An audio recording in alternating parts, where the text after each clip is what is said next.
All right. Welcome back for episode 3 of Black in Time. This particular issue, I'm reviewing Jet magazine from December 1951. This particular issue got my attention because the title was something that you would never see in writing today. It said, America's Sexiest Negro Women, or it made reference to the sexiest Negro women, which I thought was hilarious because for two reasons you would never see this in writing again. One, the idea of a magazine highlighting the sexiest women is very much out of style today because to suggest that we would ever look at them and rank them is becoming less acceptable. And the idea of calling women Negroes, that word just doesn't even sound attractive to me anyway.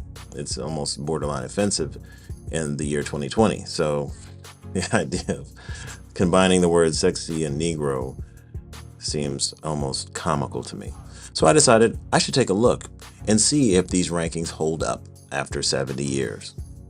So first we had Lena Horne. Lena Horne was the girl of the decade. She was a superstar, and if you look at Jet and Ebony magazine from this time period, it's like it's the Lena Horne magazine. All you read about is Lena Horne. All you see is Lena Horne over and over and over again. Lena Horne was basically like Beyonce, Kerry Washington, Halle Berry, all rolled into one woman. She was the woman. Her movie and television career was absolutely prolific, and I had even heard of her as a child. She was a guest star on The Cosby Show back in the mid-'80s. And even in her 70s, I remember seeing the Cosby Show and thinking, oh wow, she's a very pretty lady. I realized that was Bill Cosby's way of sort of paying a homage to a superstar of his childhood. Also, I saw the movie Cabin in the Sky when I was a child. My parents rented it from this store called Errol's. It was the Blockbuster before Blockbuster, which some of you might not even know what Blockbuster is. Got exterminated by Netflix. Anyway, my parents rented Cabin in the Sky from Errol's, and we watched together as a family because they wanted us to understand what kind of movies they had watched as children. And I really did enjoy it. It was a good movie. I highly recommend it. Next up was Marva Lewis. She's the ex-wife of boxing champ Joe Louis. She was just known to the public as his wife. She didn't have a singing career, acting career, or anything like that. She was a stenographer prior to meeting him and becoming his wife, and then divorcing him. Next up is Ruby Dallas. She was a model who posed for Esquire magazine and was a performer at the Cotton Club. She had been romantically linked with Joe Louis in the past. Clearly, Joe Louis was having a good life.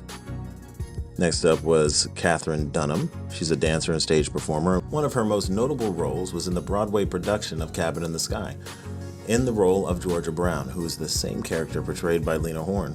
Next up is Dorothy Dandridge. She was a singer of exceptional fame. In fact, Halle Berry portrayed her in the story of her life, and Life magazine once called her the most beautiful Negro singer since Lena Horne. Next is Hortense Allen, a dancer who performed mostly in live shows and chorus lines, and also appeared in a few films. Next one is Fortuna. Just that, just one name, Fortuna, kind of like Prince or Beyonce or Fantasia or something.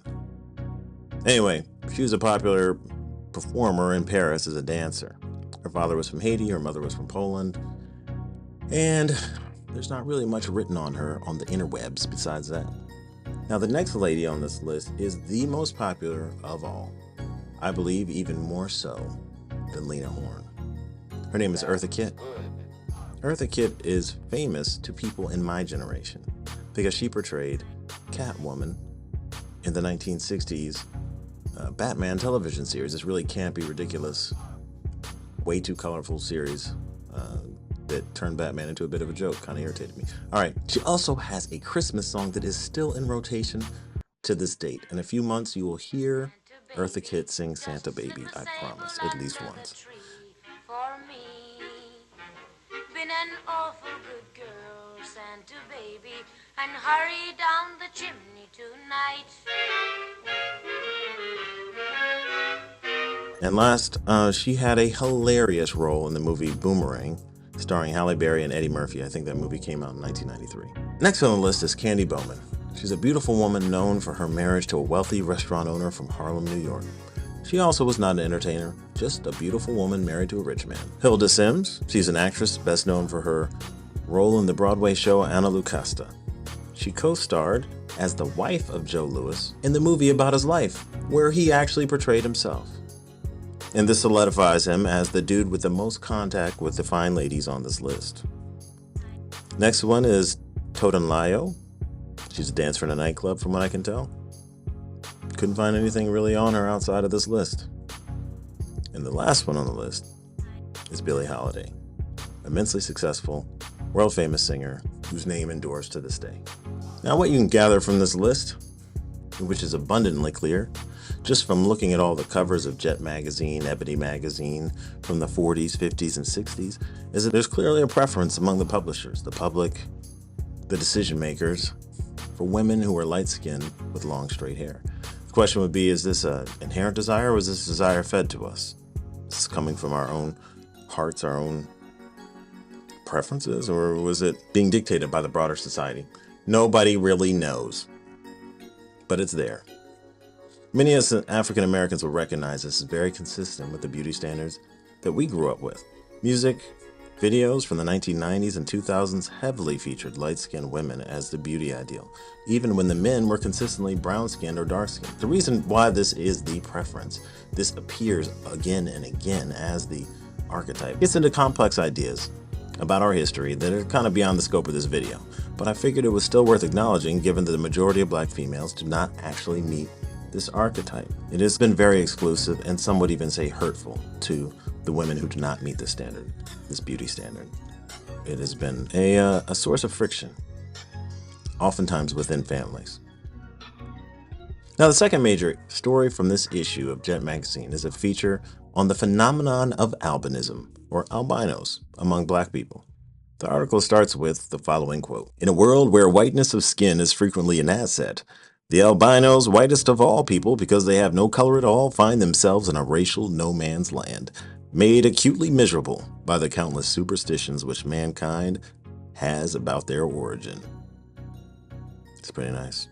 Encyclopedia Britannica estimated that 1 out of 10,000 persons are affected by the absence of pigment that causes albinism. In Africa, albinos are feared and treated as outcasts. In India, they're more despised than the untouchables, and in parts of northern Asia, they've been persecuted as devils and worshipped as deities. Many Negro albinos are mistaken for white persons. Throughout the article, they recount stories of couples being arrested under the accusation of an interracial relationship and having a difficult time proving that they are indeed two Negroes. There was one situation where a person was arrested and they were kept in jail until a number of people could show up in the jail and vouch for the fact that the albino person was in fact a Negro. There are also stories about folks being traumatized by the life they're forced to live. Some chose to pass for white, while others wore brown makeup so they could look like a Negro. A psychologist by the name of Albert Beckham published a study that demonstrated that the life of albinos are statistically shorter than blacks without this pigmentation abnormality. The article fails to quantify this in years or months or provide a source for those statistics. However, like many of the things published in this magazine, you can assume it's probably true. Now, the final paragraph of this article seems to be establishing that people need to understand that albinos are not freaks, and they deserve respect just like any other member of the community. In fact, I actually went to college with an African American albino, and quite honestly, for the longest time, I thought he was just a light-skinned dude. Wasn't a big deal. But depending on how different your features are and how much they clash, your Negroid features clash with your white skin, I assume it could be a problem. And in a society where white people were not supposed to be living among black people, being mistaken for a white person could have serious consequences. That concludes today's episode of Black in Time. I'm going to see you next time. Like and subscribe.